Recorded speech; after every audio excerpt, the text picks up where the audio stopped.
Awesome. Thanks so much, Sam. Good morning, everyone. Welcome back for those of you who joined yesterday. Excited to be here again. Let me go ahead and get my screen share going. And we are now on day 2. Hopefully you can see, no, you can't see my screen because I haven't clicked the share button. There we go. Now you should see my screen. It's not going to be that kind of day today. All right. Let me just walk you through, let me actually introduce the team first that will talk with you today. So we've got Brendon, who you all know from yesterday, our manager of adoption programs, obviously myself.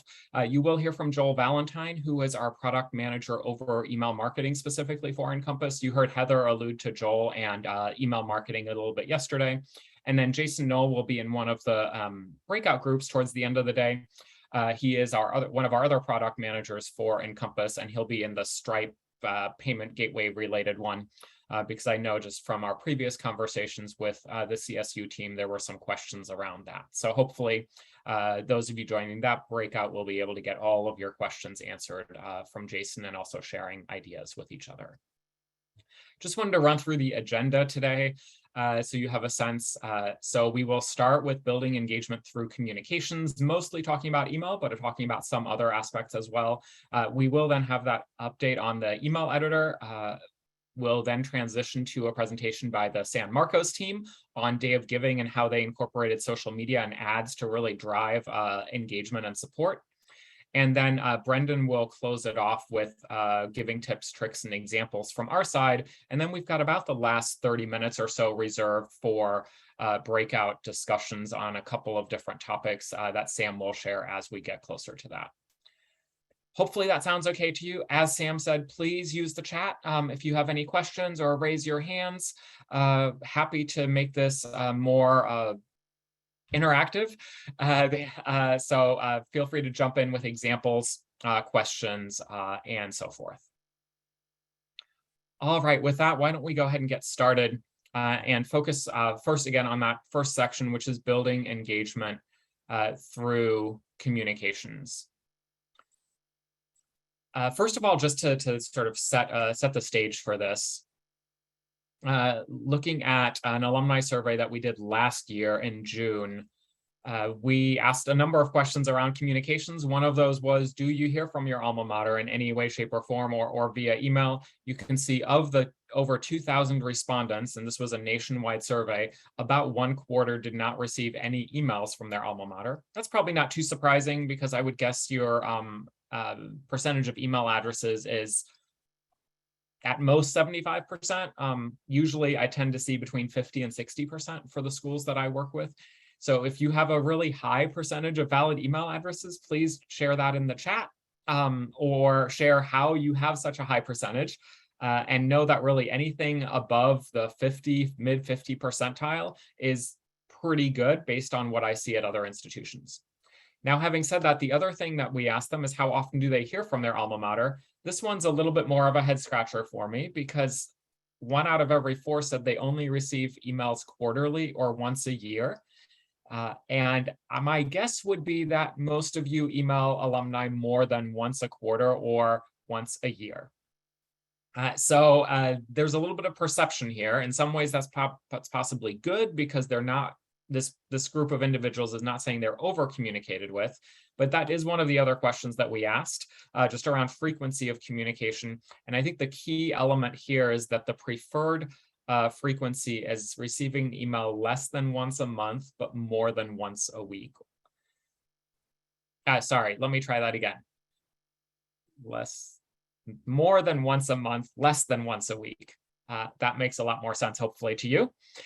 So if you are in that sort of frequency of emails, I think you're doing really well. If you are an institution that sends multiple emails per week to constituents, that is probably a little bit too frequent, at least based on these survey results and based on similar survey questions that we've asked in the past. Once constituents start to receive multiple emails a week, the percentage that indicates negative sentiment around that gets higher and higher every time. So something to keep in mind as you look at your email strategy, identify maybe opportunities where you might be able to adjust that a little bit, perhaps combining some emails, looking at who you're segmenting to, and really thinking through, is that email relevant to everyone who I'm sending it to? Are there ways that I can reduce the number of recipients on that communication? One of the other questions we asked was, first of all, is the content you're receiving interesting and relevant? Good news here, 38% said that the content is indeed interesting or relevant. 42% were neutral. So really that's 80% who are happy or perfectly okay with the content that is being provided to them by their institution. So that's really good, right? That means overall, you're generalizing, sending the right type of content. There are clearly opportunities to improve as well. We did ask about specifically the type of information of interest, and you can see that on your screen in the chart. Highest is updates from fellow alumni, followed by discounts or promotional offers, in-person alumni events, networking opportunities, and updates about students. Now, this was asked of all respondents. When I broke this out specifically for recent alumni, this shifted a little bit. Most important for recent grads, meaning those of the last 10 years, were in-person events, information about in-person events, information on discounts and promotional offers, which was second in the overall group as well. Networking was third, so information on alumni networking opportunities, and then career-related information jumped up a bit to fourth.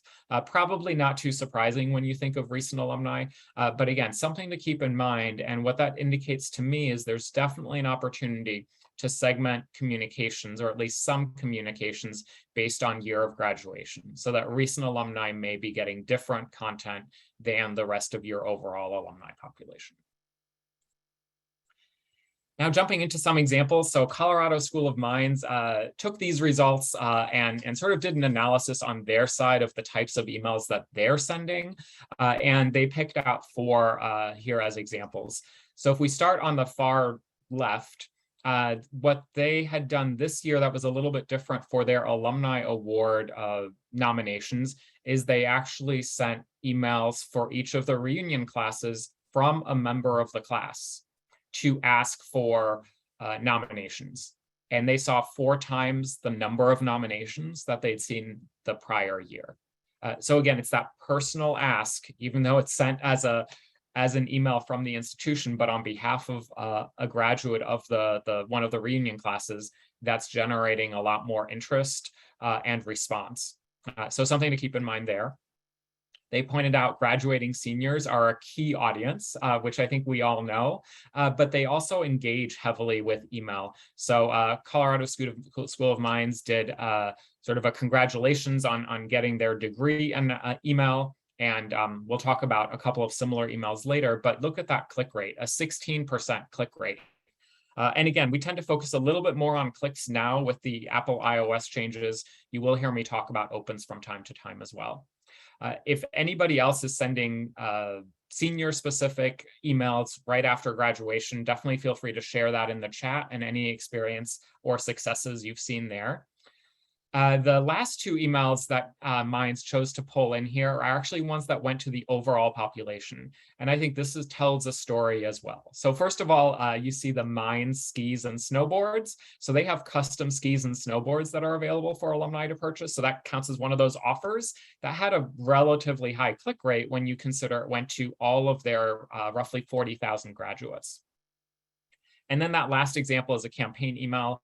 The conversations you probably have as well on campus, those generally have to go to everybody because somebody on the team feels it's important. You can see the difference in the click rate for that though. So that similar to the Mines email, same recipients, but a 1 to 2% click rate on campaign news and campaign communications, which likely isn't too surprising, but I think it does highlight the opportunities you have with segmentation and personalization. And then if you do have skis or something similar that is more California-like that you can brand for your institution, that at least seems to resonate for the Mines team. The next area that I want to spend a little bit of time on are newsletters. I would imagine every single one of you creates a newsletter that you send on some regular basis. If you do have any links to those handy, feel free to share them in the chat, just so we can look at some examples together, perhaps. And Sam, I like your comment on surfboards. That might be something to try. So looking at newsletters, right, this is our key way that we get a lot of information out to constituents. And the first example comes to us from the Coast Guard Academy, so the US Coast Guard Academy. And here Tara shared a couple of insights, and I'll walk you through these briefly. So first of all, their newsletter, they have a separate version that goes to members. So this is a dues-based alumni association. So they send one version to members. What you can't see on the screen is that version is quite long, admittedly quite long, according to Tara. But because it's going to members, it still has a very high engagement rate. You can see there's a 12% click to open rate on that communication. So the click rate is I believe about 9% when we look at everyone who receives the communication, or sorry, 7%, if I'm looking at my notes correctly. So that's pretty high engagement from a newsletter. They do send us a second version of that to us, the rest of their graduates, but it's a smaller version of the newsletter where they're focused on very specific areas. One thing that I did want to highlight here on their newsletter, which I thought was interesting and possibly something to consider for all of you, when they pull in university news or even athletic news or a focus on current students, if there is anything that the Alumni Association or the Alumni Office has done around those, they highlight it at the bottom of the communication. So if you look carefully at the From the President story, you'll see one line in the bottom of that story that's bolded and in italics. And it reads, if you made a donation of more than $250 last year, please be on the lookout for your tax receipt. So that's how they pull in some of that association news. Oftentimes, they will tie it to a specific fund. So if a story is about a fund to support, even though it's not a specific ask, it just gives an update maybe on the science programs. The sentence that they will add is, if you'd like to support the science programs, click here, type of concept. Doing that, really these very soft asks led last year to over $60,000 in donations just from the newsletter, and adding those one or two lines in. So again, I think an interesting concept, something that may be worthwhile potentially doing when you do feed in institution-oriented news that you can actually tie to something relevant in your division. Can't get my mouse to work. There we go. So sticking with newsletters and keeping with the blue and gold or blue and yellow theme here as we go. This one comes to us from Murray State University, and they actually worked on a redesign with our design team. So a couple of things that I wanted to point out here. You can see it's much more colorful than the previous one that we looked at. They're really using a color block design where you can easily tell where the stories shift. To me, it's a very inviting and engaging design. Their open rate on this is about 32%. The click rate is about 1%. It goes to a lot of both alumni and non-alumni constituents. But what they have seen is that the open rate's improving even compared to the version that was sent pre-redesign about 4 months ago. So far, it's up by about 1%, and they hope that that will continue to grow as they focus on not only the type of content, but also the look and feel of the newsletter. Just to mention a couple of areas that they're focused on here. So you can see first is an on-campus lecture. Then they're calling for party hosts for March Madness. There's alumni news, about 3 different stories in a row about alumni news. And then they also feature their top 22 under 40 program. Below that, they have other news, update contact information form or update contact information link, and information on other events as well, which I wasn't able to fit on the screen. Any feedback or thoughts on the design of this newsletter? And feel free to share those in the chat, or again, if you have specific thoughts or questions, feel free to raise your hand as well. And then let me show you, I think, one other newsletter. This one is not blue and yellow, so we switched colors on you.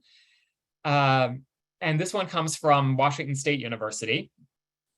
And the reason that I wanted to highlight this is this was actually a newsletter that they started during the pandemic as a way to get a lot of information out when everybody was emailing all the time, because that was our only way to get in touch.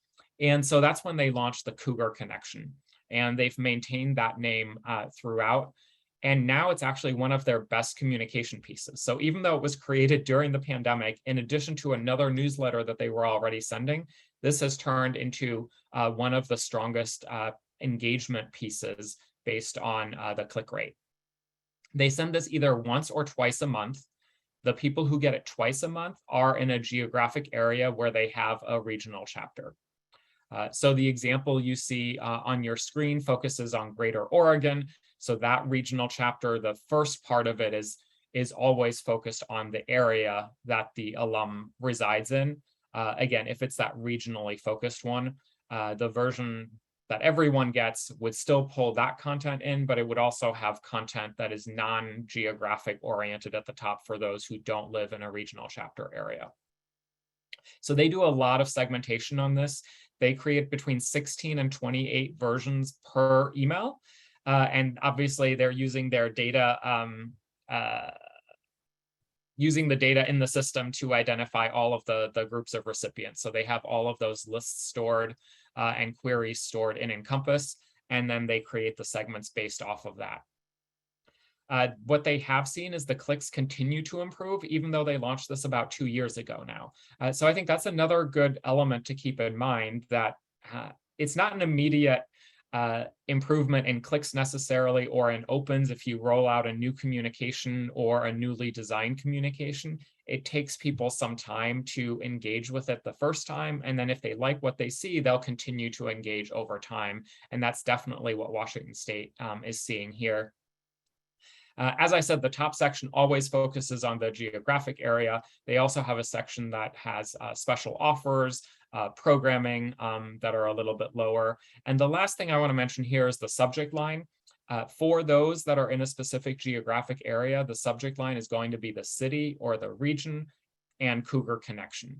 So for example, the one you see on the left, the subject line would be Greater Oregon Cougar Connection. The average click rate on these is between 3 and 4%. It varies a little bit by region. But again, just another element to think about, especially if you do have a lot of regional chapters, as a way to personalize the experience much more. The last newsletter, I lied earlier, there was another one in here. This one comes to us from Northern Arizona University. And again, we're back to blue and yellow, so I'm not sure what we were looking for when we chose these examples. Clearly, I had an affinity for blue and yellow for whatever reason, but a couple of things that I liked about this one. So this is a What's New With You focused newsletter, and that's actually the subject line that they used in the newsletter. This went out in January of this year, and they really wanted to use it to update contact information and encourage those contact info updates. Therefore, the What's New With You concept. It has a story or a video from the president. They have other stories on opportunities to nominate lumberjacks and expand the network, so career-oriented elements. But then that contact information section, which you see not filled in here, but it includes their name, obviously, the key contact information, as well as address. And then they included employer and job title also, with the hope of getting updates on that. This went out to about 116,000 graduates, so they have a very large number of graduates.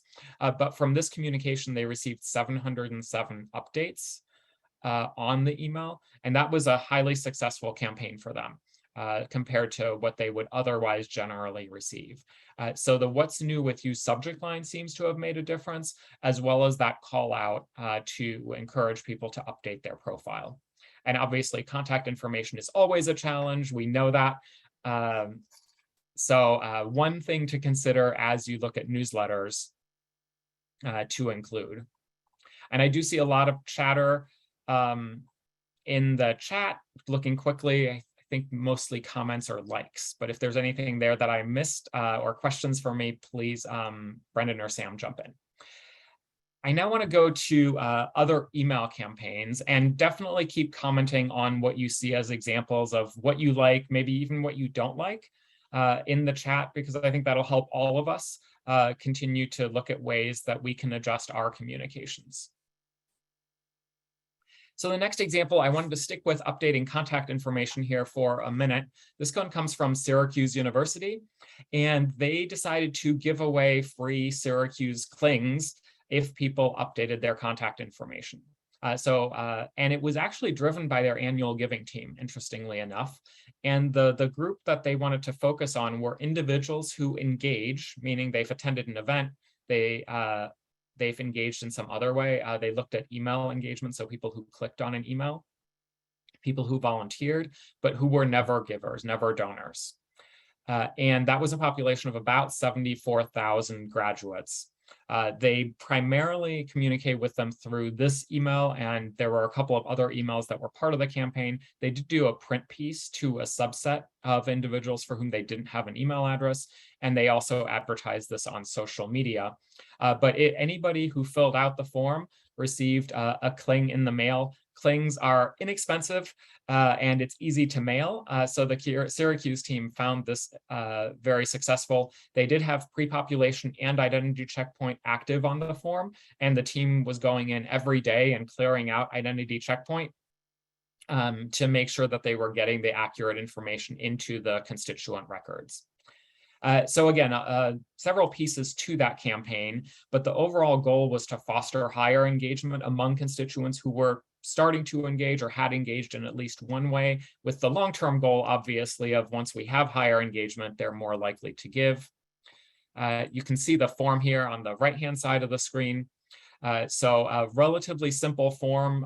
The focus was on mailing address, the school, college, and class year to be able to match them up, and then certainly email address as well. At the end of the campaign, they had over 7,000 address updates from this campaign, meaning they sent out a lot of clings, but again, they engaged to a deeper level a lot of graduates who previously were somewhat engaged, but again, weren't necessarily taking that next step. So no news yet on how many of these ended up converting to donors. I think it might take a couple of years really to see whether this had an impact, but even just from the purposes of updating contact information, this was a really successful campaign.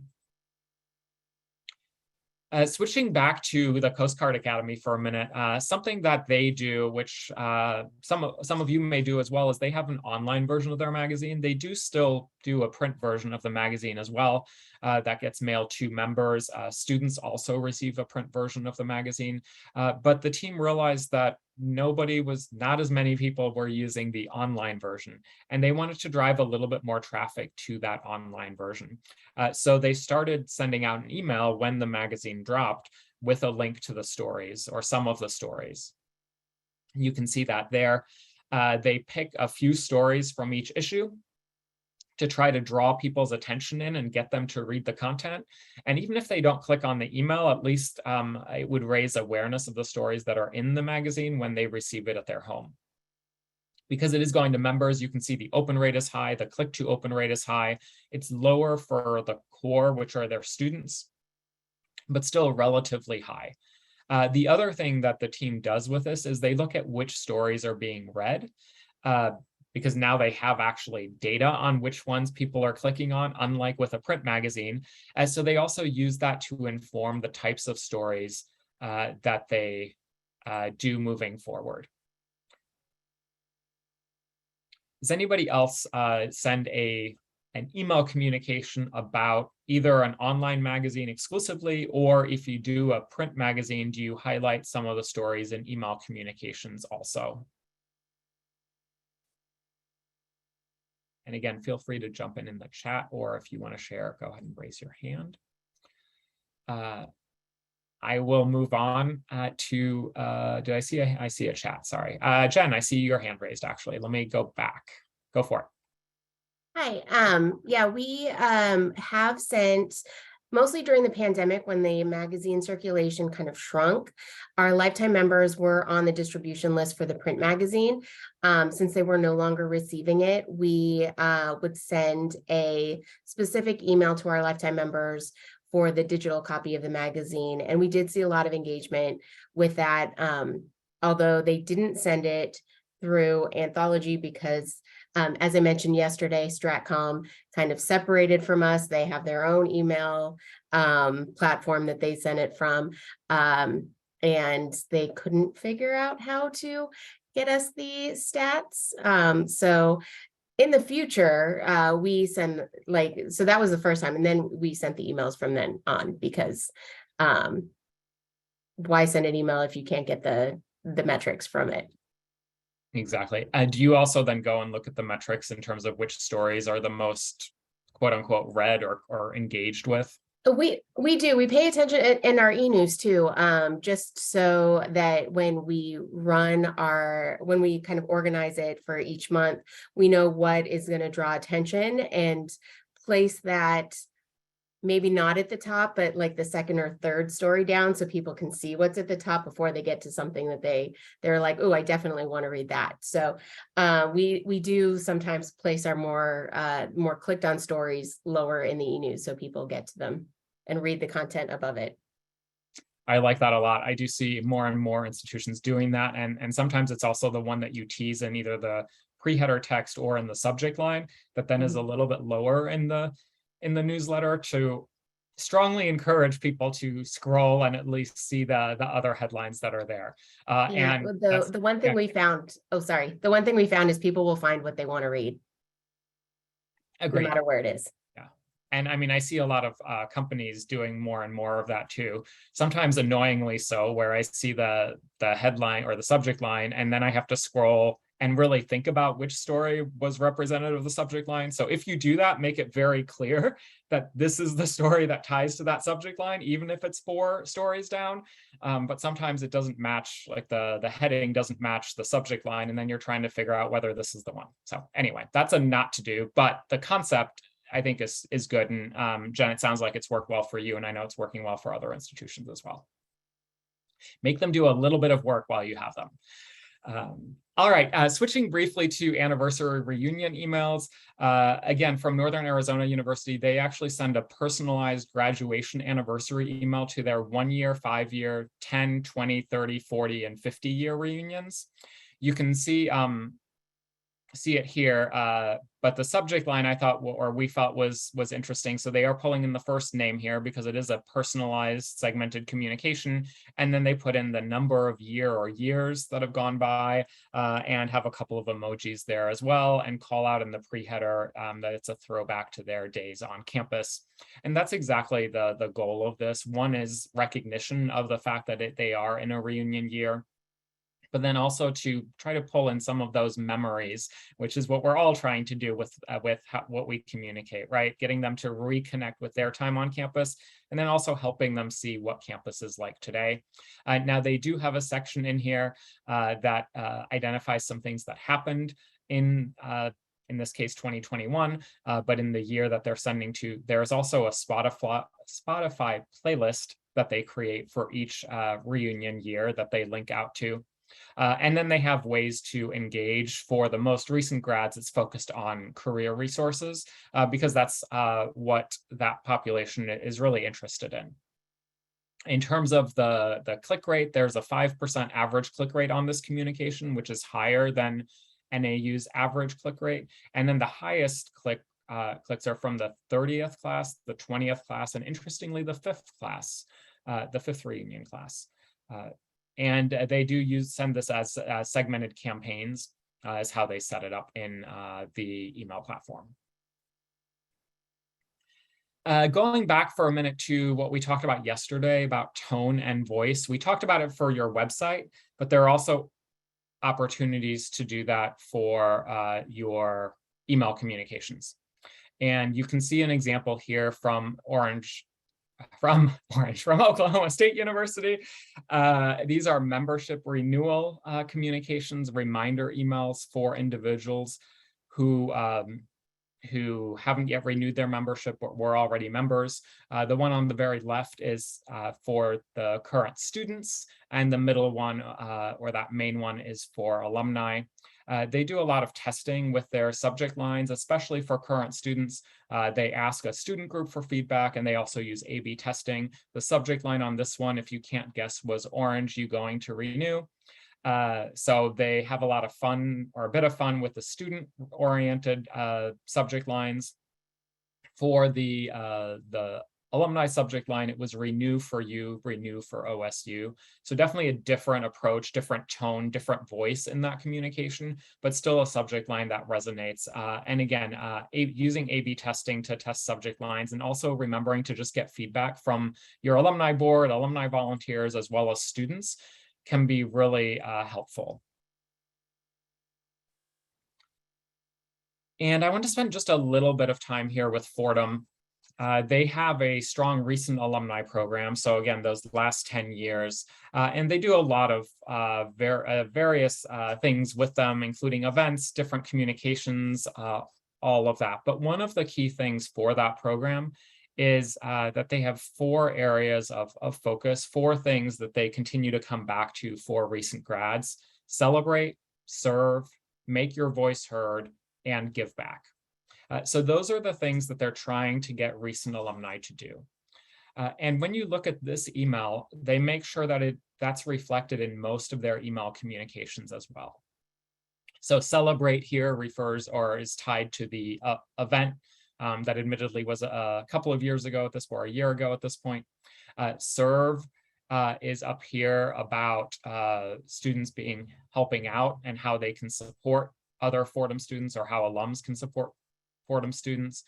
That also ties into give back, and there's a link in here for giving, and then an opportunity to make their voice heard through social media and other ways. So what they try to do for all of their recent alumni communications is make sure that these 4 areas are represented, and they're giving that subtle message to the new grads that these are the things that we want you to be doing, and we want you to remember about your Fordham experience. And then the last couple of examples here are going to focus on the newest grads. That's a key population for us every year. It's an opportunity to engage those individuals right away as they graduate. If you remember the Colorado School of Mines example, really high engagement, really high click rate from the graduating senior email. Well, this is similar here for DePaul University. This is a page that they created welcoming the class of 2022. They create a new version of this each year. They promote this through 3 exit emails that they send, starting in the first one goes in April, the second one goes in May, the third one goes in June. The April one is titled Countdown to Graduation. The May one is around their legacy gift program, and the June one is more celebratory. They also do social media posts around this. They have this as the homepage rotator on their alumni site right around graduation. And all of that together is really driving new grads to this page, where they include all of the information that new grads would be interested in. Last year, they had 700 visits to this page. And saw a lot of interaction from the newest grads. So if you haven't thought about creating this type of page, I think there's definitely an opportunity to do that, and then to surround it really with a campaign for new grads to promote the page and make sure that they're aware of all of the resources that are available. And then the last example for this section is once again from Northern Arizona University. It's around their new grad newsletter. I really like the subject line here. So it's first name, and then in quotation marks, you can see it at the bottom, alumni sure has a nice ring to it. So that gets very strong engagement. It's a 10% click rate, which for them is really high, an open rate of over 50% on this communication. And you can see here they have a welcome from the president. There's that keep in touch section that we also saw on the What's New With You, focus on alumni benefits, advancing their career, and then also social media and events. But in this communication, if you think back to what I was sharing about recent alumni areas of interest, the topics or content of interest, this very much mirrors those elements.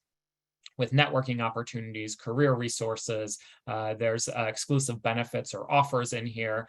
So by sending this out right after graduation, immediately they're responding to their new grad needs, or what they're hoping to get from NAU, and really training them that the Alumni Association is there to support them. Questions or comments beyond what I've covered so far? I was trying to keep up with the chat as well. I think all of that, there weren't any additional questions there. But any other thoughts or comments as we close out email before I turn it over to Joel to give you an update on some of the improvements that are coming to the email editor?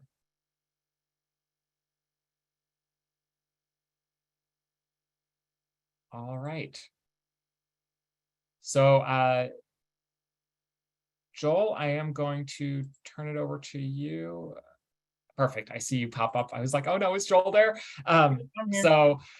Just a reminder, Joel Valentine is our product manager over email. And if you didn't attend the webinar that he did a couple of weeks ago, maybe a month ago at this point, with lots of details about the email editor changes, I'd encourage you to listen to that recording, and we'll find the link and add it to the chat in a few minutes.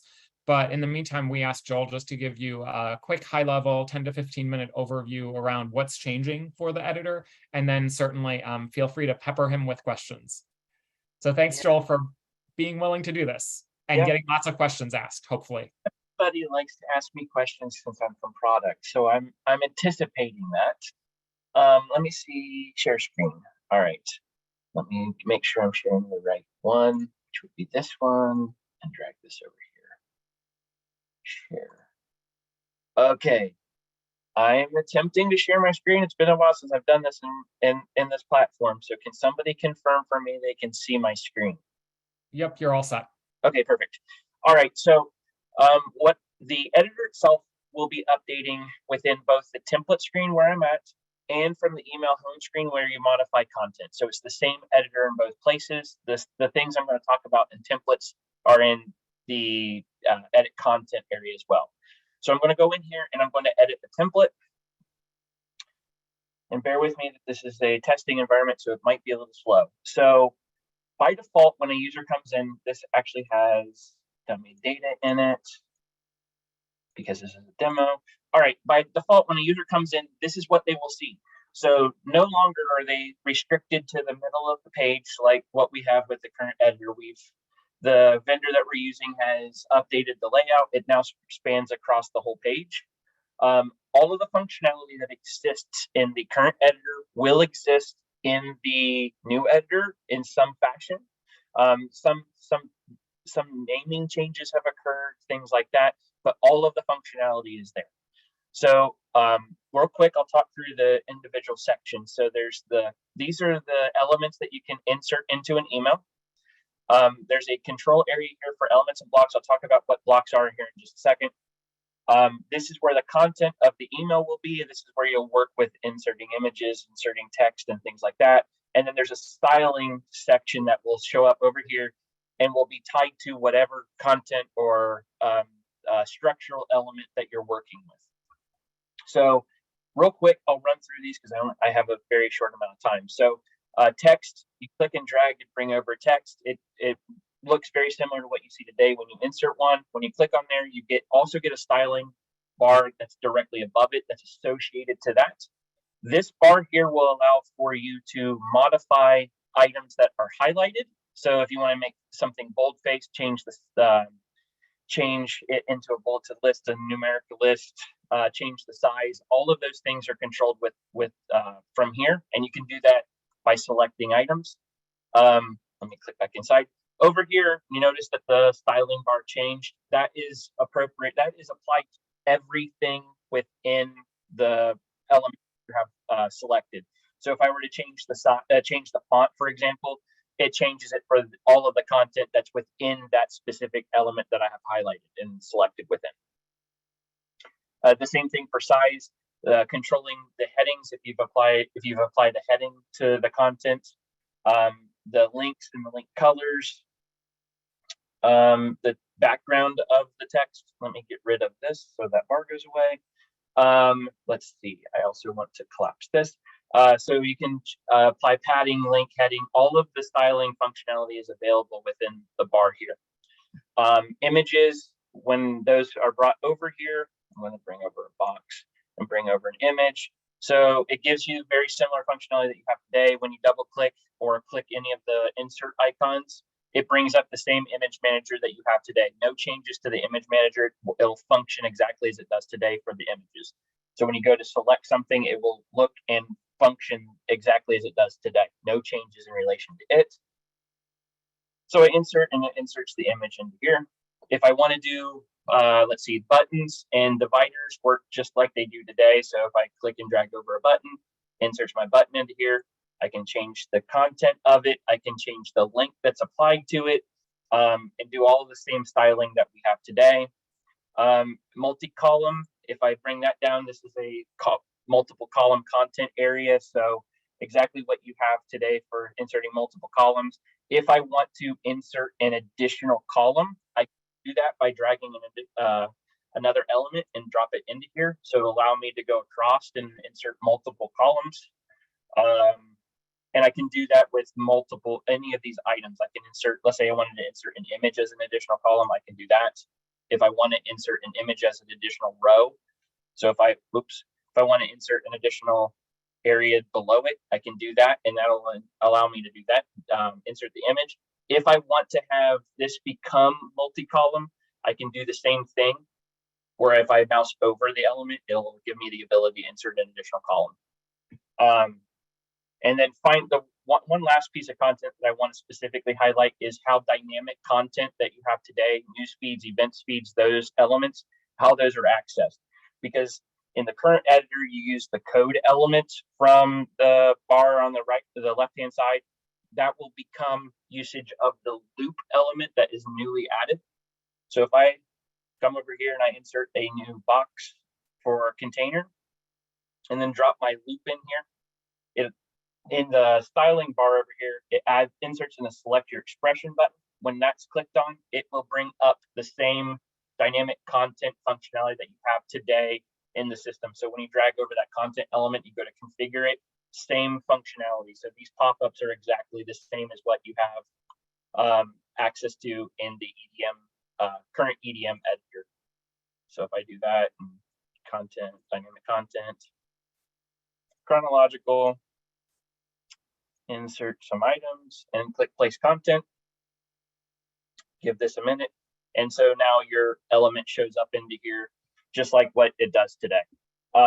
So the editing of the dynamic content will work exactly as it does today. It's not done within here. So if you're changing background colors, those types of things for styling, those are done the same way from the dynamic content style manager, and you select those when you're configuring it.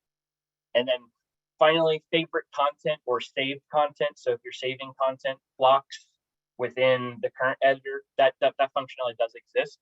You notice the blocks item here. If I want to save a block, first thing I'll do is choose my block. And then this folder icon is for saving the block. I'll click on that, and then you can choose a name for your block.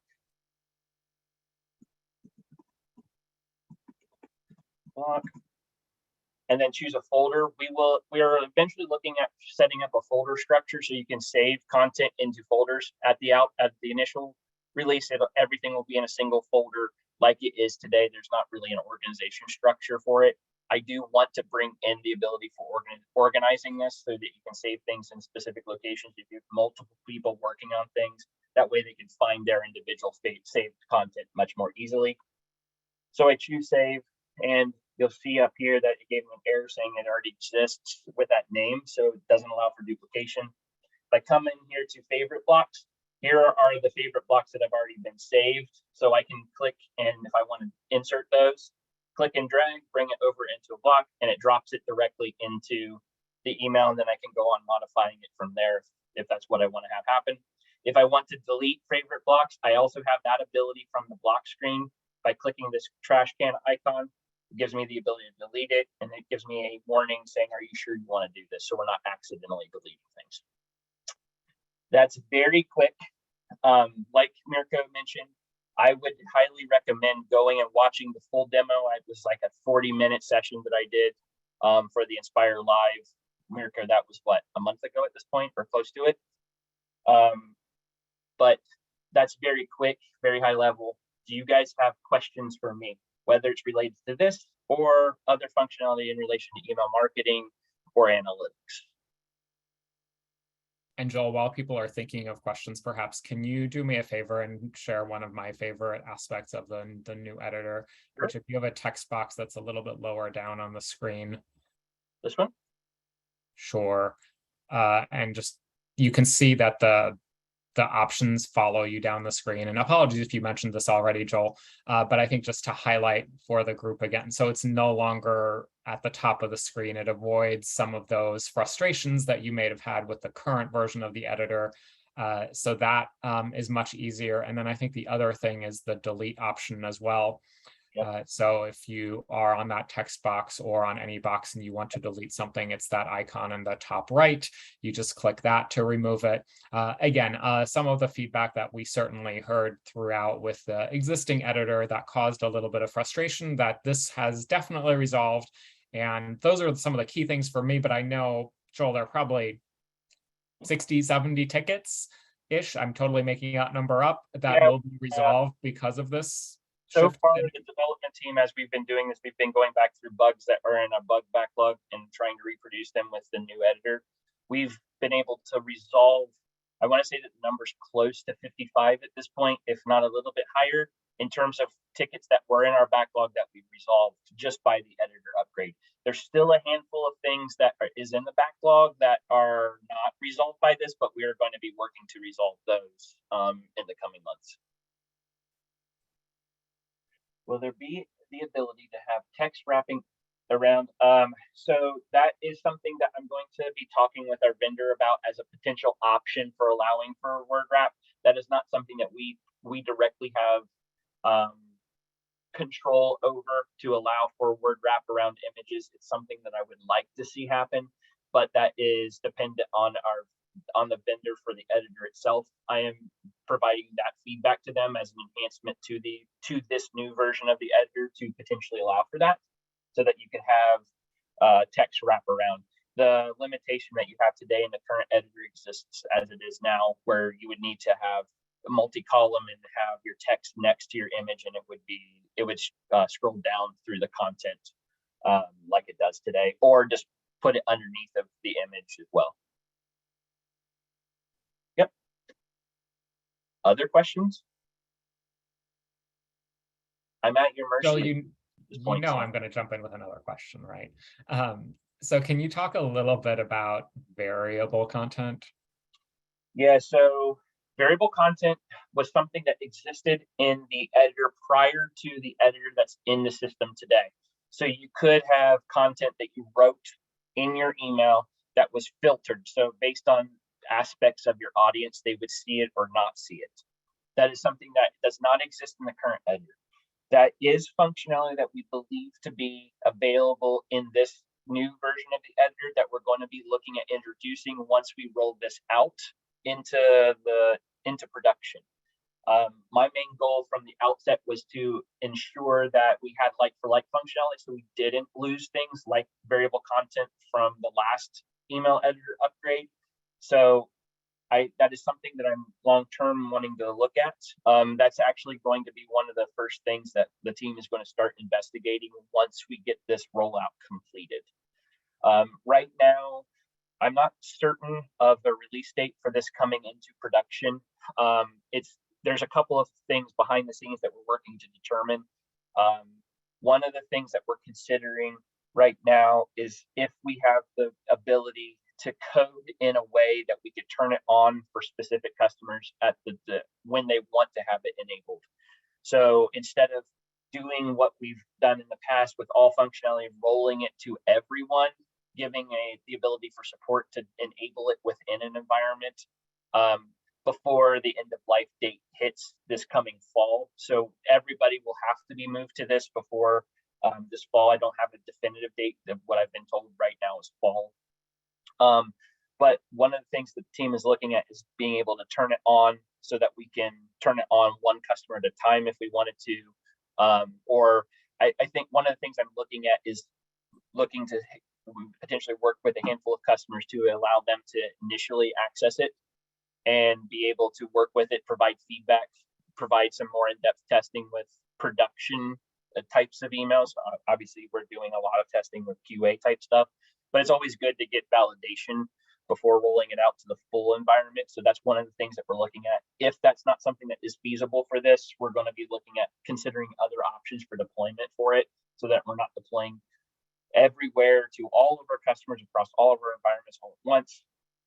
Essentially, long story short, to be determined on a definitive timeline for this, but most definitely this will be something that comes into the system sometime before the summer or this summer. So this is what the team is actively working on right now. This has been being worked on since if I'm remembering correctly, we started working on this in August timeframe, I think. So this is a very large effort for the team. Thanks, Joel. And hopefully you're all excited about what you saw. And again, stay tuned for more information on the release methodology and the release date. We'll certainly get that out to this group and all of the schools we work with as soon as we have it. I think we should have that over the next few weeks or a month or so as the team finalizes some options and we look at what makes the most sense for everybody. Also, if anyone potentially would be interested in being a beta, if we do go that route and working with us through some testing of early rollout, let us know. We may come back to this group and ask for volunteers if that's the approach that we do end up taking. Yep. Mirko, sorry, there's an additional question. Yep. Jen. Jen, to answer your question about the changes end up being applied to the admin and member confirmation email editors. Right now, that is not something that we're looking at. This is exclusive to the email marketing platform. However, longer term, I'm wanting to bring over all email into working within the marketing platform. That way you'll have access to analytics and things like that are associated to those emails. That's a longer term thing. So right now, no. Longer term, I'd like to see that. And if we're talking about longer term, one of the things I would like to see with email marketing is to potentially get us away from the necessity of having to queue emails for the future and have more of a communication lifecycle type tool where you determine when a record is supposed to get an email and they automatically get it rather than having to queue and send mass emails. That way it's more of a natural progression for users. Obviously, mass email, like what we do today, will be something that is needed, but I want to introduce that ability. So if there are things that make sense as they do things, let's say submit an event in the confirmation email, and depending on what they do that, have another email go. Those are the types of things I'm looking at more longer term. And when I say longer term for that is probably a couple of years, because there's some things that I would like to see happen in terms of analytics before we get to that. So hopefully that answers your question. It looks like it does from Jen's comment. So Joel, thanks so much for spending a few minutes with the group. Again, hopefully you all are as excited as we are, or as I am, about some of the changes that this will bring. Again, it's like for like functionality, but the functionality will be improved. It should make it a little bit easier as you're creating those emails, and know that it allows us to expand the capabilities of email moving forward once we make this adjustment. And for those of you who were around during the last email transition, which I know there were a few of you, this will be nothing like that, where it will not take 2 years or whatever that process was that we all have forgotten or would like to forget. So know that this is coming relatively soon, and we're looking forward to it, and keep your eyes out for more training as well as more information on release timeframe and approach. And with that, Sam, I think we're ready for a break. Yep, exactly. So we're going to be coming back at 10 a.m., just after the hour. And you guys will want to be right back at your computers, because we're going to have a really nice presentation from our colleague, Noelle Reed, from the Cal State San Marcos. So enjoy, grab a cup of coffee, catch a bio break. We'll see everybody back at 10:10. Alrighty, everyone, welcome back. That's kind of your cue to make your way back to your computers there. And you'll definitely want to be all set and ready to go, because we have a really great presentation coming up in store right now. I know Mirko briefly touched on some of the upgrades happening to Google Analytics yesterday morning. But it's always nice to kind of see some of these things in action. And Noelle and her team recently presented at the Meeting of the Minds conference on kind of the strategy that they took to marketing their Give Day, and part of that marketing suite was a little bit of using of the Google Analytics platform. So without further ado, I want to invite Noelle to come on and walk us through how her team used those Google Analytics tools, how to set up one of these pixels on your site for the next Give Day, and just maybe some marketing best practices. Noelle has a strong background in marketing, so I'm really excited to hear from her. Go ahead, Noelle. Awesome. Thank you so much, Sam. And can I just say again, great playlist. You're really crushing it with the tunes here. Okay, so as he mentioned, I'm Noelle and I work with the team over at Cal State San Marcos. And just wanted to start off with a little apology. I do have a bit of a cold today, so hopefully I can get through this without coughing too much. But just wanted to give, some information on utilizing Google Analytics, and especially for giving days, but just for your marketing efforts in general, it is a great tool. And I wanted to do just a little raise of hands to see sort of everyone's comfortability with the platform. So how many of you would say you're using Google Analytics pretty regularly? You can just use your little hand emoji.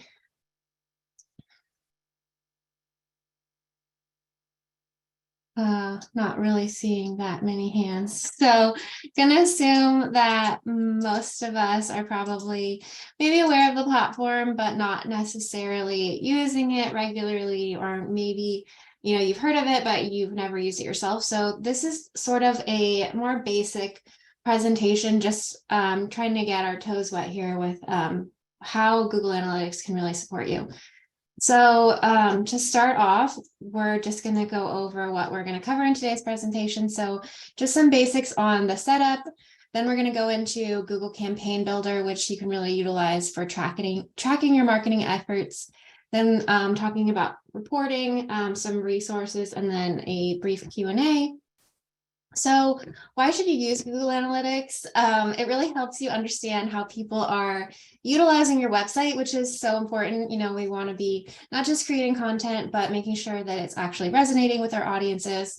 It really helps you evaluate and measure if your marketing efforts are successful. So this can be great to save yourself some time if you are really focusing on a certain platform or, content piece, but it's not actually delivering the results you want. Then, you can save yourself that time and put those efforts to where your goals are being reached.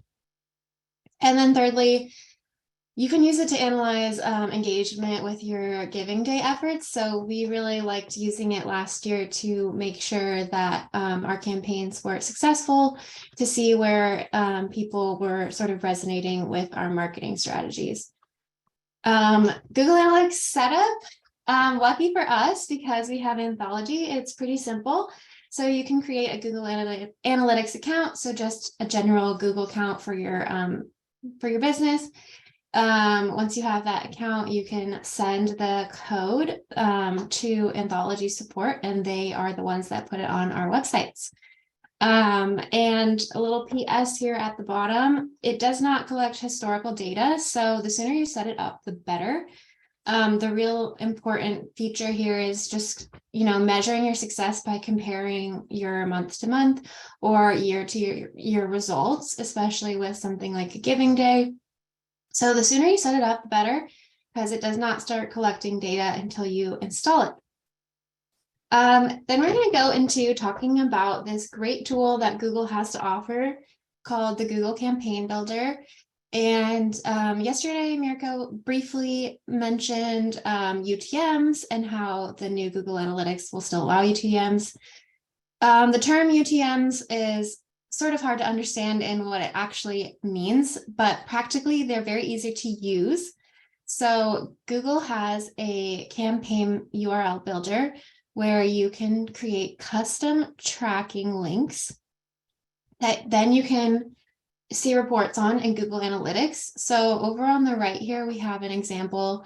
You just put in your website URL, whatever link to whatever page you're using, and then you can create a campaign source. So for here, we have a marketing email. The campaign medium is email, and the campaign name could be Giving Day. It could be a specific email you're sending out. I like to use this for all links that I put in emails. So I put them in all of our newsletters, every time there's a button or a hyperlink, I create a custom tracking link for it. And I'll kind of get into that as to why on the next slide. But at the bottom there, all you have to do is click that little copy button, and then it creates the custom tracking link for you. You can sort of see there at the bottom, it says source, marketing, email. Once you know about these, you'll see them everywhere.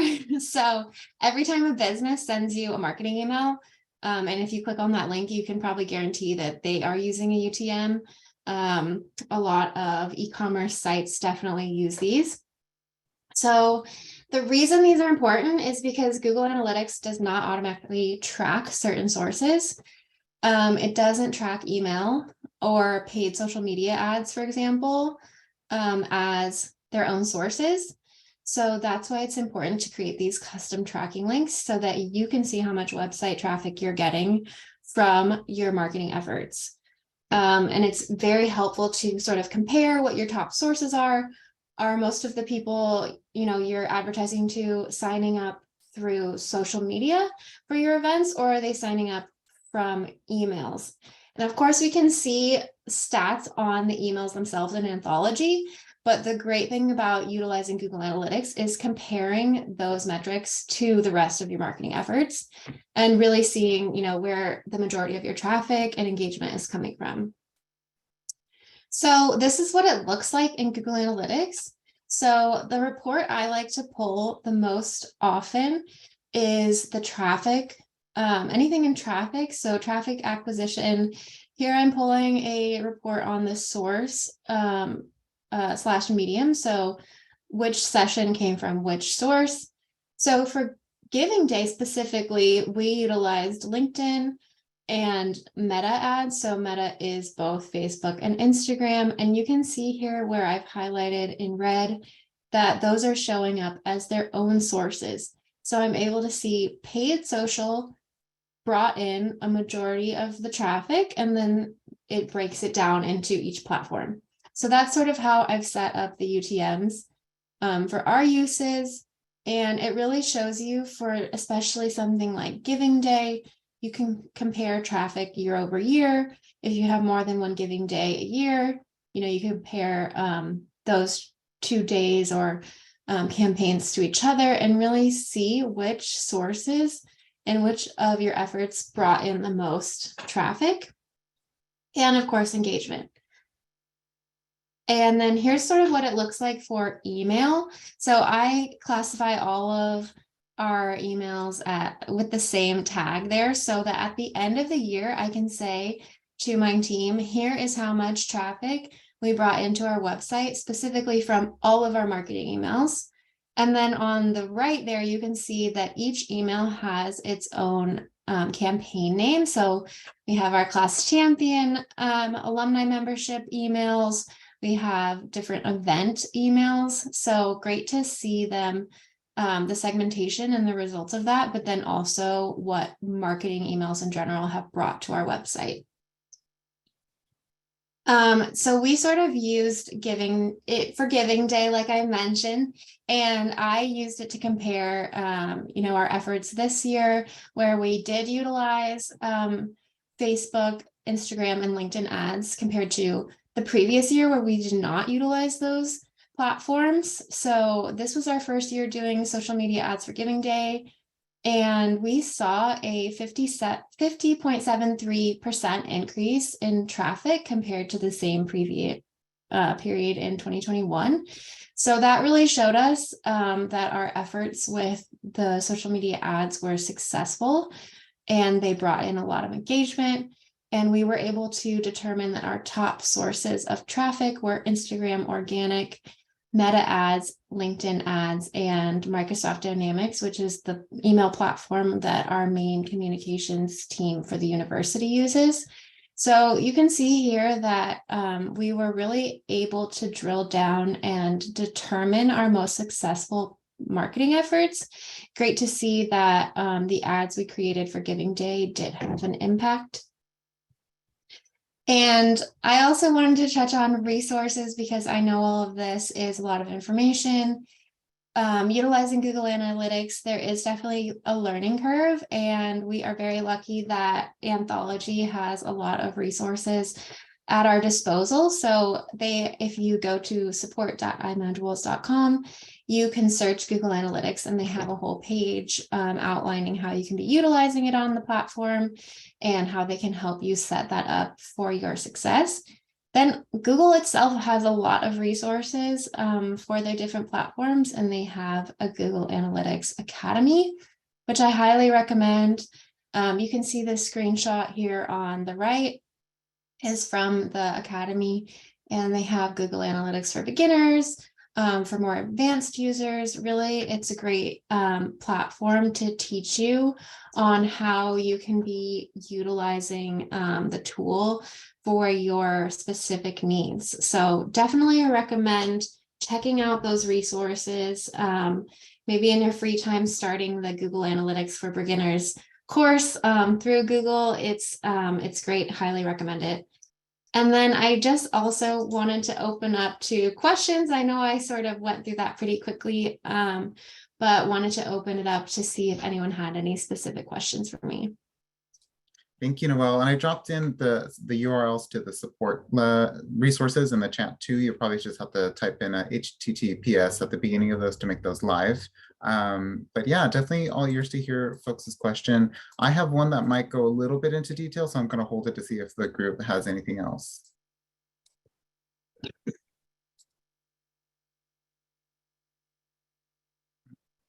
Well, my question was from the tracking links. Are you able to see, are you able to track down to the IP address and kind of see individual devices or persons that might be clicking through the links, or is that not terribly available through Google Analytics yet? So Google doesn't ever want you to be able to see, to connect it to an individual person. The data is more general for privacy reasons, but you can drill down to specific device types. So in Google Analytics reportings, they do have the ability to see how many users come from specific devices. So whether that be mobile, desktop, or tablet, and then even specifically like what type of device they're using, if they're using an iPhone, even the operating system. So they do allow you to get a lot of general data on how people are getting to your site and viewing it and really utilizing your site.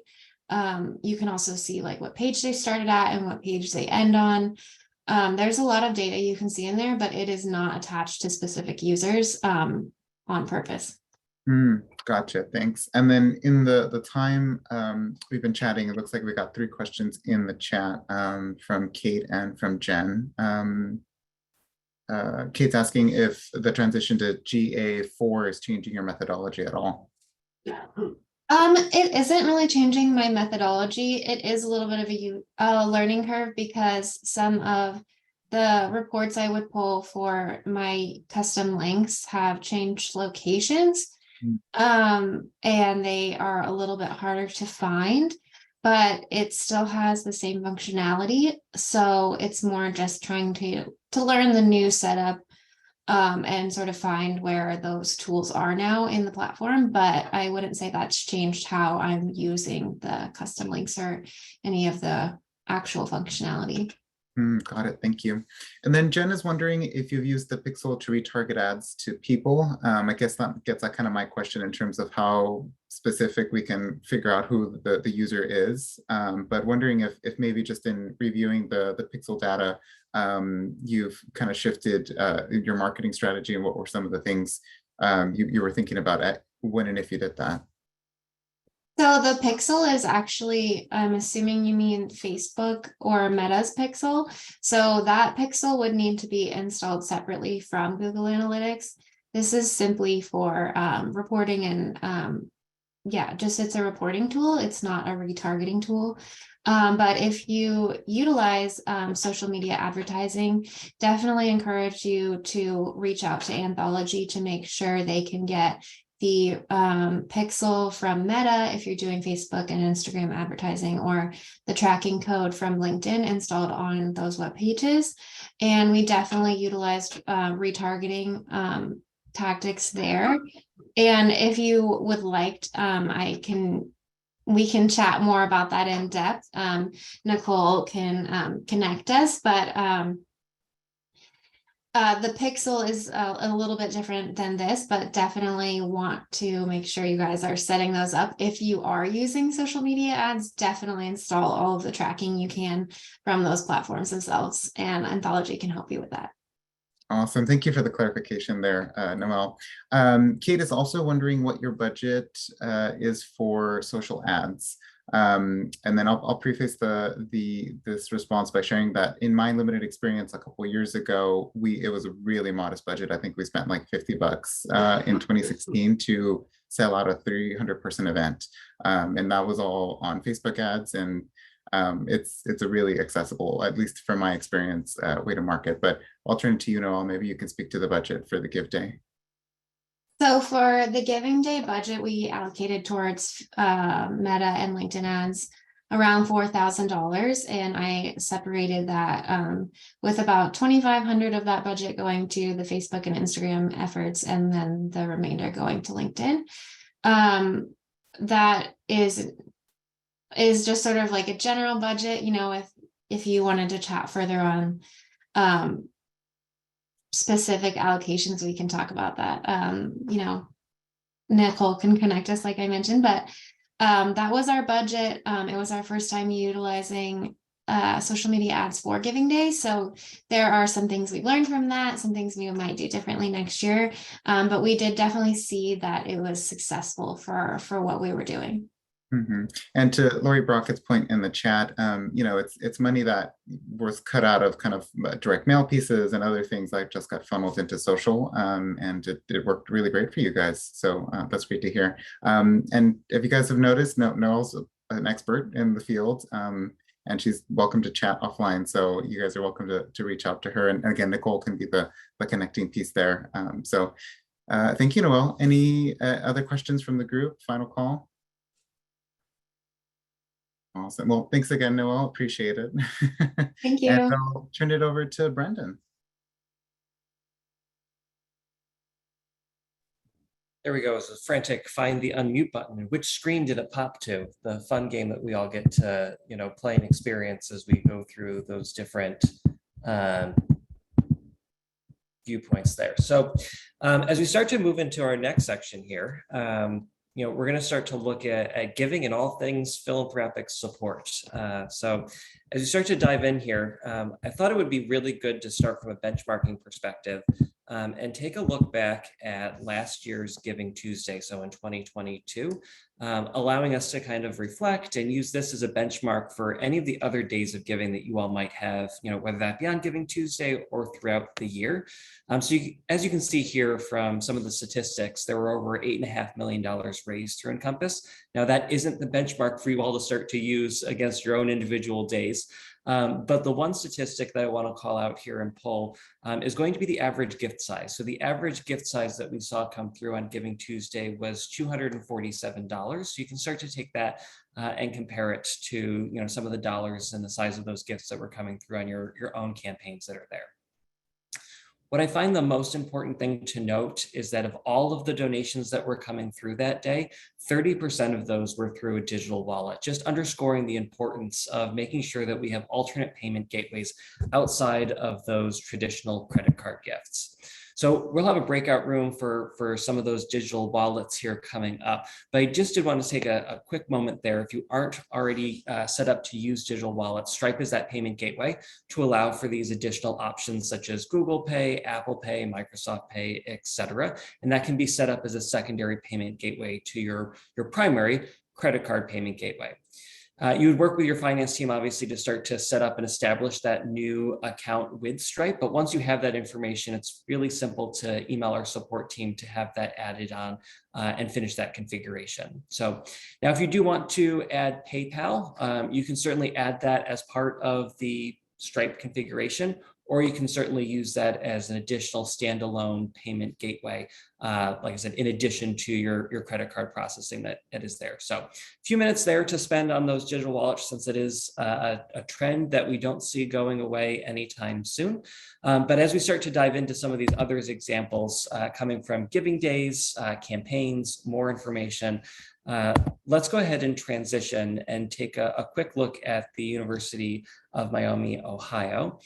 So just as a reminder about the opportunity to use Encompass to host your campaign site, yesterday we took a look at Miami University of Ohio's redesigned alumni site, and they took that same design concept that they had and repurposed it for their campaign site as well. So not only is this a great way to recreate and integrate the design experiences, but it's also a great way to cost share those various resources that are out there. So they've repurposed the video at the top and made that more of a campaign.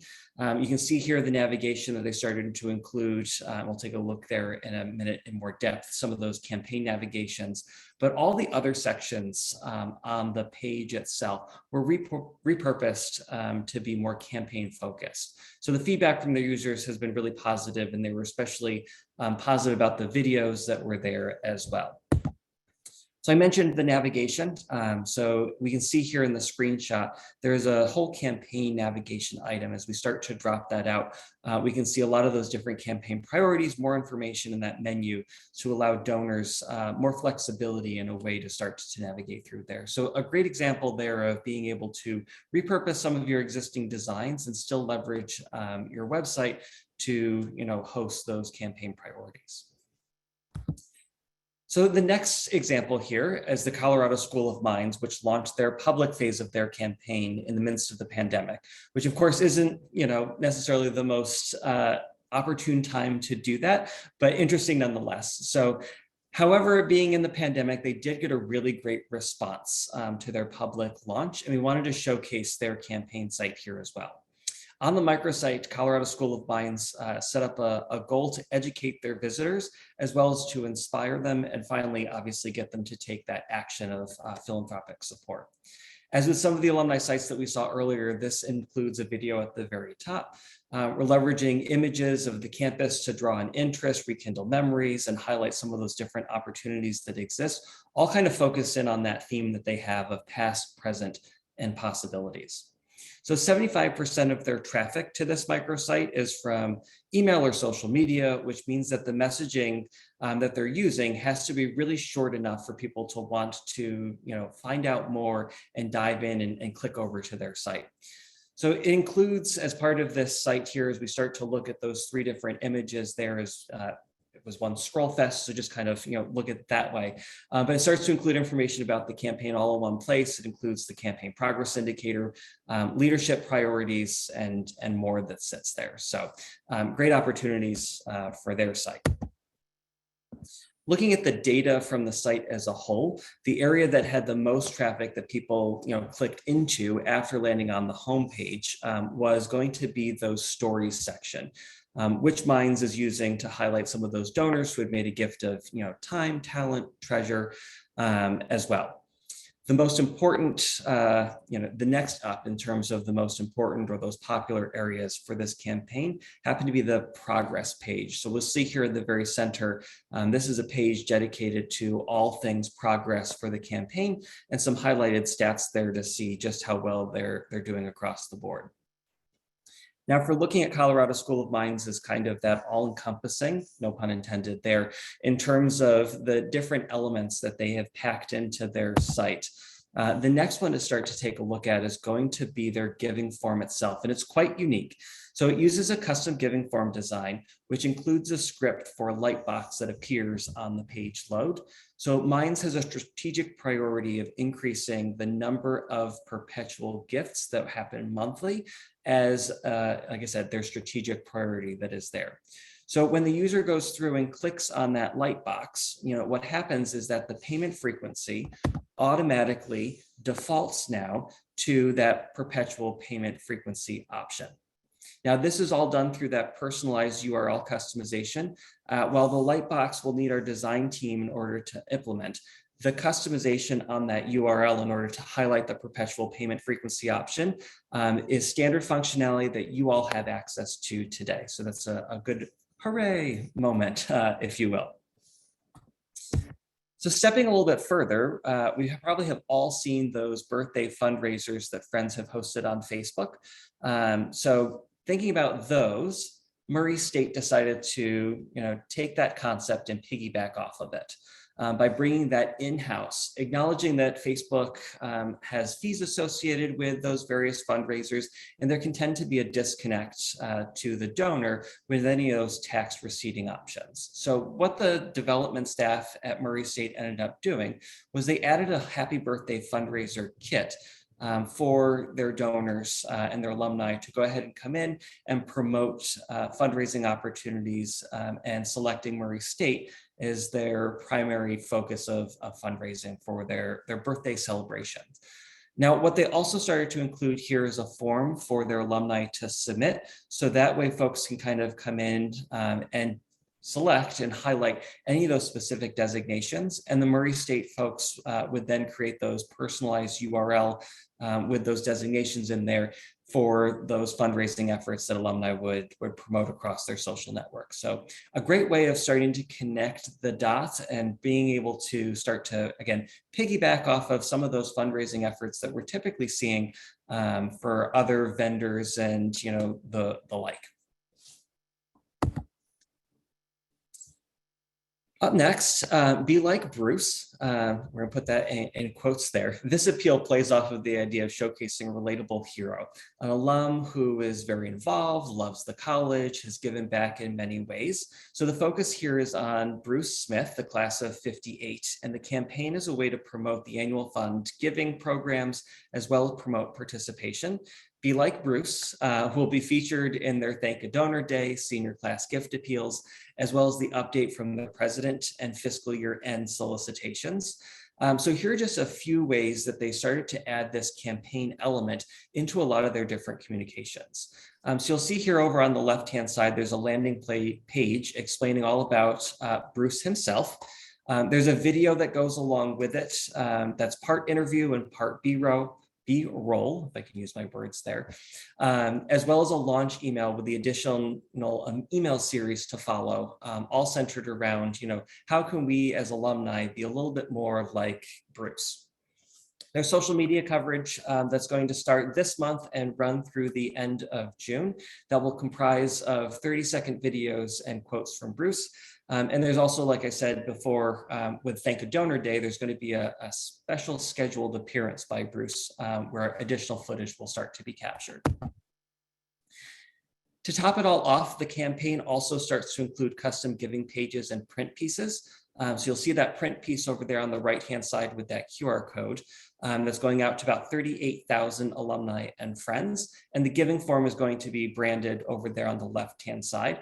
One of the things that we wanted to mention here as part of those best practices is those suggested ask amount buttons at the very top and reversing the order. So instead of going from a low amount to a high amount, starting with that higher dollar amount and then slowly stepping down the increments there. If we start to look at other campaigns that are out there, and when it comes to recapturing any of those past donors, we really like these examples that come from Albany Law School. These two email campaigns, the one on the left and the one on the right, go out to live bunts and other past donors that haven't yet made a gift for this fiscal year. And it's a way to remind them of their past giving and highlight the opportunities of support. So Albany Law is a very tiny shop. I think it's about 2.5 people that spend their time within the Encompass platform. So being able to leverage the technology to work harder, smarter, not harder, and repurpose those efforts, like the information that's being passed from their CRM around giving history, is super critical here. So this email here, and these email campaigns are done in two parts. The first email on the left-hand side is the end of the calendar year solicitation. And about 20% of the calendar year-end online gifts that come in have come through this email solicitation and communication that happens to go out. And they're leveraging those appeal codes on those links to be able to track that. And it just equates to about $10,000 for them.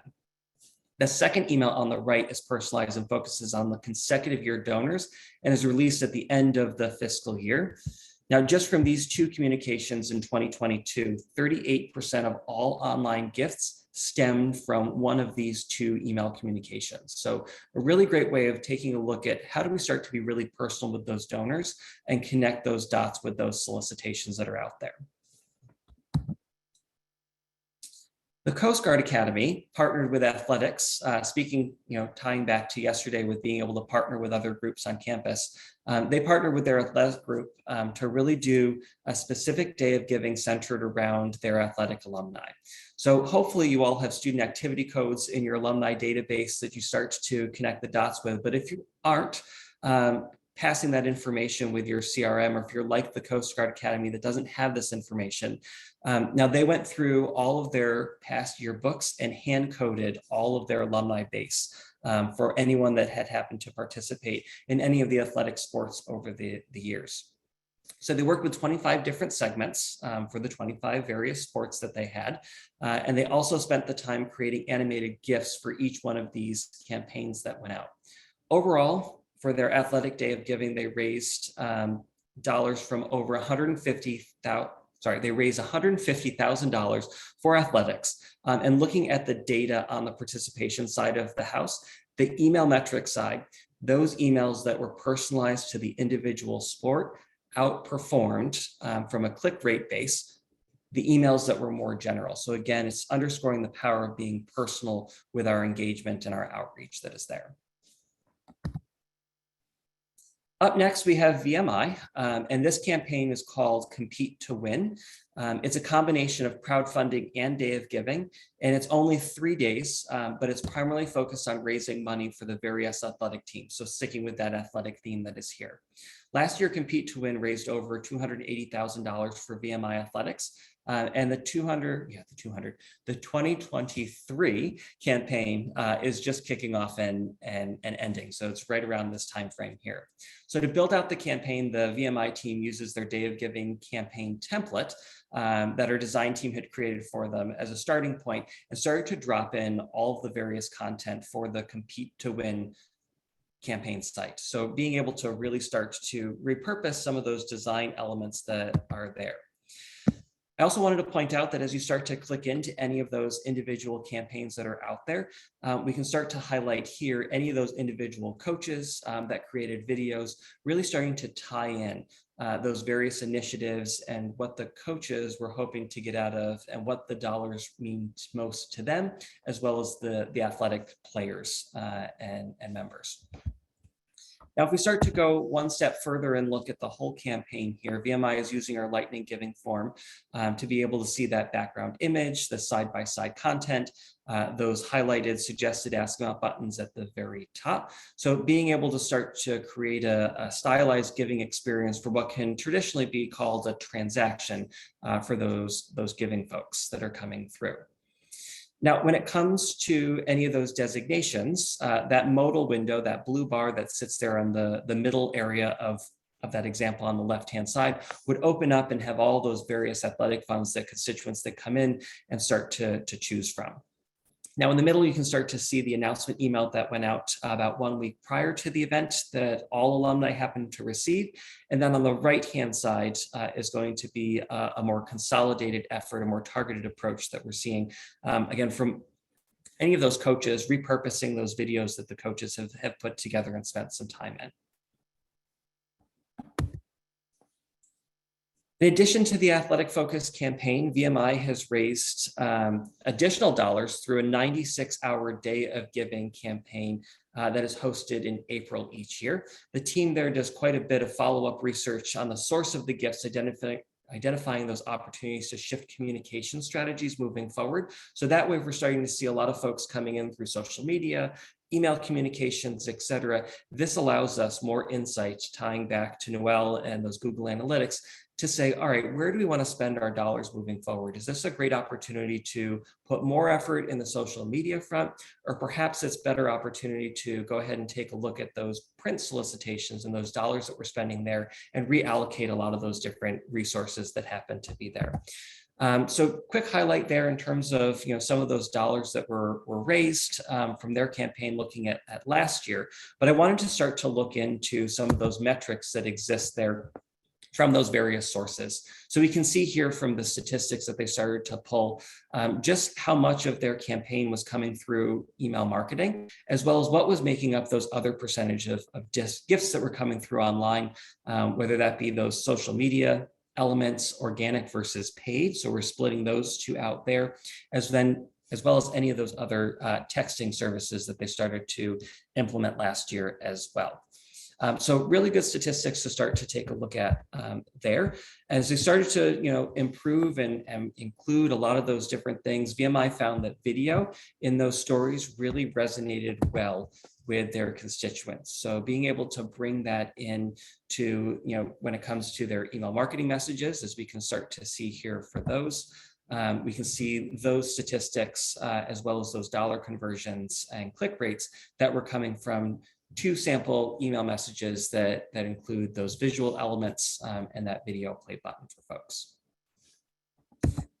Now, if we stick back with social media and dive into that a little bit further, this just gives you a highlight of the breakdown of what made up that social media presence that we were looking at, as well as a few of those different sample posts that they were putting together. You can see again the visual graphic elements that they started to tie with a lot of those different pieces. Now, if we start to step a little bit further here and look at stewardship, what happens after a gift comes in, I wanted to again circle back to Albany Law because I really find them to be a great example of that small but mighty staff that can really start to translate well into all various kinds of shops that we all work amongst, and being able to take the data that we have and be super personal and targeted in the communications that we have. So one of Albany Law's key stewardship communications is their gift anniversary email that goes out. They have set it to send automatically, which is key for that small team. So the audience here is set to look at the last gift date field, which is already loaded into their system as they're syncing it back in with their CRM. And for those wondering, their CRM at the moment is Colleague, and they're starting to go through a CRM migration this summer. But this is where they're starting to pass all that information about their donor to Encompass and capturing that on the profile itself. So with this email, they know that it's at least one contact that is going to be made for renewals, minus any of those folks that are missing email addresses. The team doesn't have the staff or the print resources and the personal time to do daily outreach at scale to all of their alumni. So this allows them to do mass communications across the board. And of course, on all of those various links, they're adding an appeal code so that way they can start to track that information. On the right-hand side, for those of you that want to get into the nitty-gritty details, there is that segmented query that you can start to see, what makes up that population, how do they start to segment those folks that are there. And the last thing that I'll say about this email marketing message that I really like, going back to the very beginning of our conversation this morning, is the wall of text, being able to visually and graphically start to break things up. I like the white space that they're using here, and I like the way that they started to use those red blocks of text to be able to highlight some of those impact areas as well, trying to make things a little bit more visual, interesting than just the scroll fest that we're typically used to. Now, speaking of wall of text, gift acknowledgement emails typically have a lot of, written text, coming out from any of those, directors, VPs, presidents, et cetera. So what Albany Law decided to do was create an automated email acknowledgement that was sent on every Saturday, so a weekly basis, and this was implemented during COVID. And they replaced the large majority of their printed acknowledgements. Now, what they do, since this is going to be a weekly email, they offload all of their gifts that are coming through, either check, cash, wheelbarrows, Brinks trucks, whatever the case might be, all the different sources of their gifts. They're taking that giving history and again, pushing that to Encompass, which allows for that query that you're seeing over there on the right-hand side to identify who should be receiving this gift acknowledgement email that's going to go out on every Saturday that is there. Now, obviously, what they're doing behind the scenes that I would encourage everyone to do that starts to, think about going down this path is they start to look at, who is actually receiving this email on a weekly basis, because not everyone's going to receive it because they may have unsubscribed from emails. They might not actually have a valid email address, and being able to follow up with those select folks on a more manual basis to be able to, again, steward out any of those gifts that are coming through here. As we start to think about other ways that Albany Law starts to leverage that same synced giving data information, this is their impact newsletter that they have put out as well. So it's led to some really good follow-up communications that they receive with those donors. Mostly people are letting them know, why, mostly people are letting us know, that they recently mailed a check or that their gift is in the mail, et cetera.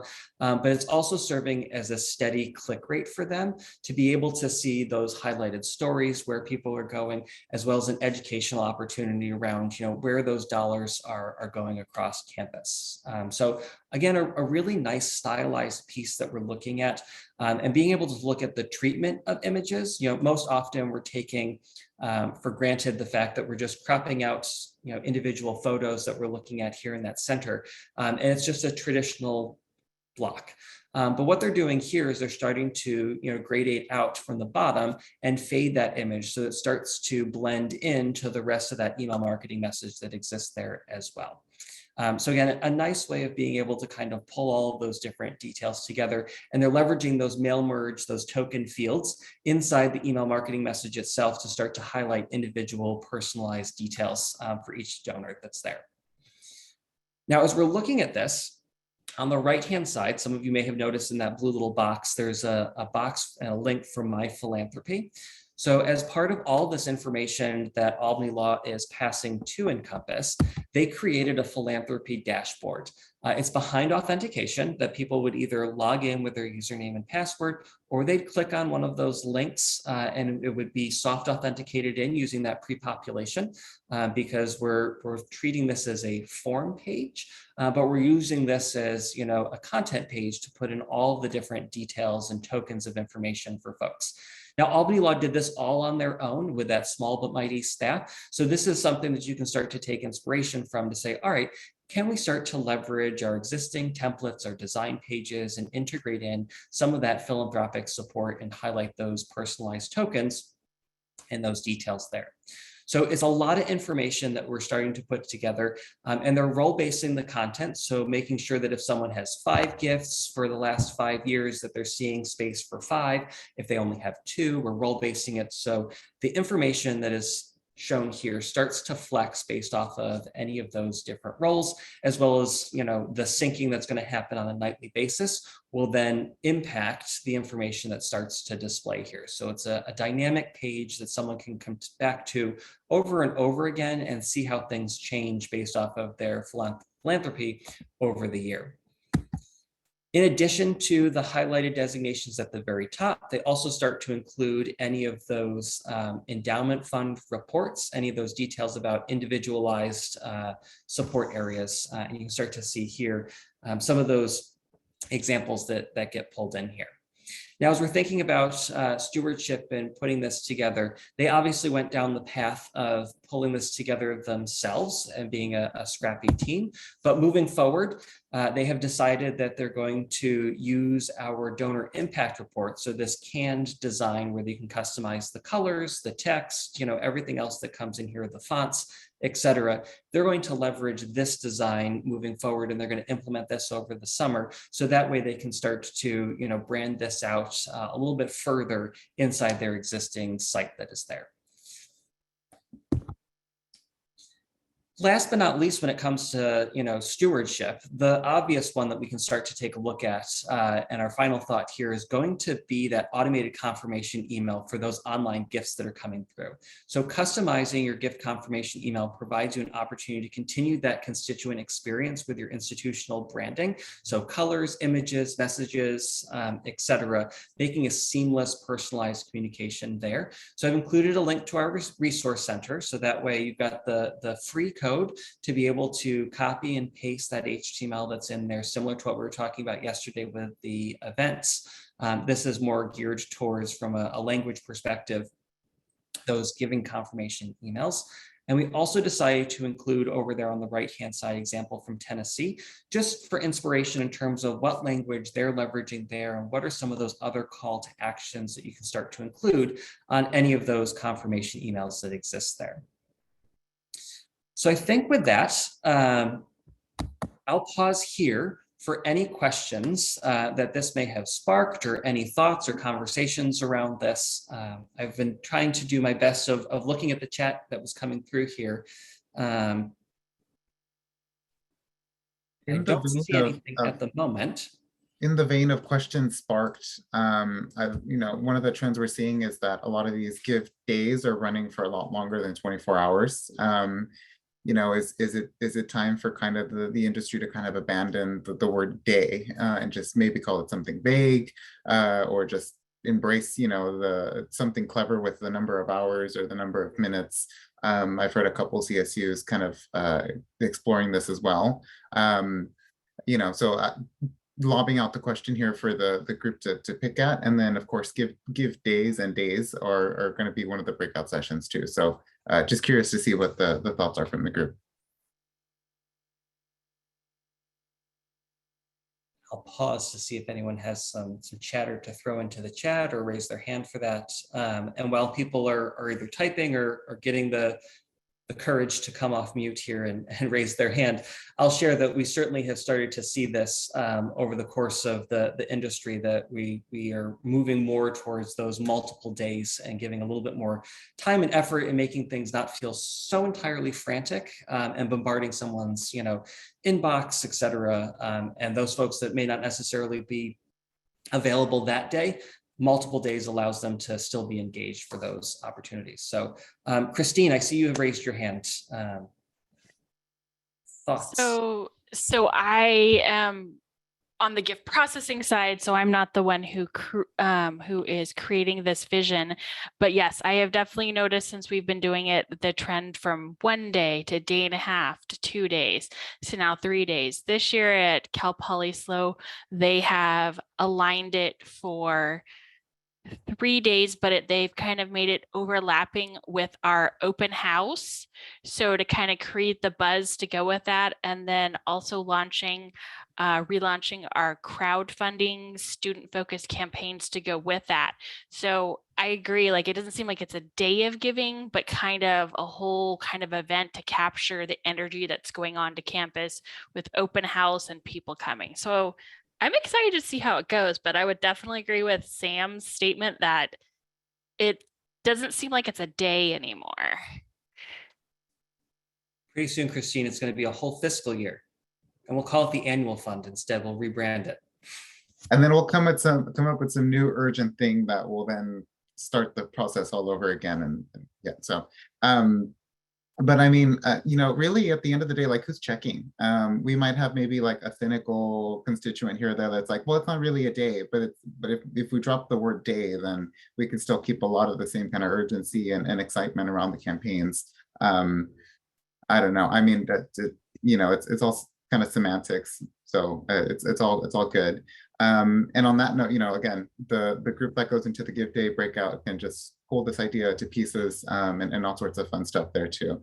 So I'll turn it back to Brendon to see if moderate any more questions. And if not, I'll just work in the background to get some of those breakouts ready. Mirko loves to play the game of Stump Brendon. So Mirko, you got a question. You came off mute, so here we go. Actually, I was just going to comment on the previous question. I think it's important just to keep in mind there is a benefit to having a 24-hour day of giving. It is crazy, but at the same time, it's a distinct time frame, right? That you can point people to. When you go beyond like 3 days, it can be a little bit challenging to keep up the energy from your audience, and think about how many emails you have to send on those multiple days. If you are doing that, though, I agree with Sam, you need to look at the moniker you're using, and maybe don't call it Day of Giving, but something else that would resonate. But I think one of the things we are seeing, to Brendon's point, is more people shifting beyond a day. I have seen it work. I have also seen it not work because it really depends on how you're able to maintain the excitement over the course of more than 24 hours to really push for that giving. One of my alma maters is doing their Day of Giving tomorrow, which is highly unusual. I'll be very interested to see how that goes. We usually don't ever see Days of Giving on a Friday. They are targeting it around St. Patrick's Day, but I feel like Friday, evening of St. Patrick's Day, people will be busy doing other things and not thinking about making a gift to their alma mater. So just another example of thinking about timing. Again, it could be wildly successful tomorrow, but definitely consider all aspects of timing of the Day of Giving, both the length of the time frame, and Beth, I agree, perhaps if they have that credit card out, they might add an extra 0. But also then which day of the week you choose, and which, if it's affiliated or associated with anything on campus. Sort of to Christine's point around open houses, Temple does theirs around their Temple Made Days, which is a whole month-long series, and their Temple Day of Giving is one day during that. So lots to think about as you think through timing and length of days of giving or day of giving. But yeah, it makes for an interesting conversation. So I'll be excited to hear what comes out of that breakout group. Now, one last thought before we jump it over to the breakout sessions here. We saw a lot of examples there from Albany Law where they're starting to sync their giving history information with Encompass. I'm curious here of any of the CSU schools, does anyone start to sync any of that giving history information, so that everyone can start to learn from each other and network and maybe lean? Feel free to drop that into the chat if you are leveraging some of that giving history from your CRM, or if you do start to produce any of those donor impact reports or that philanthropy dashboard for any of your constituents too. Would love to start to see some of those collaboration and sharing of information in the chat as well. So I think that was Sam. I will turn this over to you for our breakout sessions. For sure. And I'm just gonna have a couple slides here to walk everybody through the process. So gonna open these up right now. So now on your Zoom menu, you're gonna be able to see that you have a new button on there that's called Breakouts. If you click that, that's gonna give you a list of the 4 rooms that we have available to you to join us. They're around a couple topics, one of them being all things give days or days. The other is data management. The other is Stripe, digital wallets, what, how, why. That's really the space to explore how those things work and why, and then engagement strategies. So these are all going to have somebody from Anthology in there facilitating, and you guys are welcome to join in at any point in term whenever you decide which one you want to join. You may join before your Anthology facilitator joins the group, so just be a little bit patient. I will probably bounce around a couple of these, but end up probably spending the bulk of my time in the data management one, just in case anybody has CSU related questions. Otherwise, breakout groups are open, and please jump off mute, raise a hand if you have any questions or trouble getting into the rooms there. I want to give another big thanks to the Anthology team. They've been super presenters, super partners in this. They brought in their whole team. We talked to just about every corner of the Encompass subdivision to the last 2 days. So that's a really awesome partnership that we have with them. And then thank you all for cutting out the couple mornings to join us and learn and get better. If you haven't, again, there's that community for the users across the nation, and then there's that other community where you can provide product feedback. I'll include both of those links in my follow-up email that will have recordings to the links to the recordings and the slide decks. So stay tuned. Thank you, all of you, Anthology and CSU people, for your important work that you guys do for our universities and the missions and the students that we all support. Good luck and take care, everyone.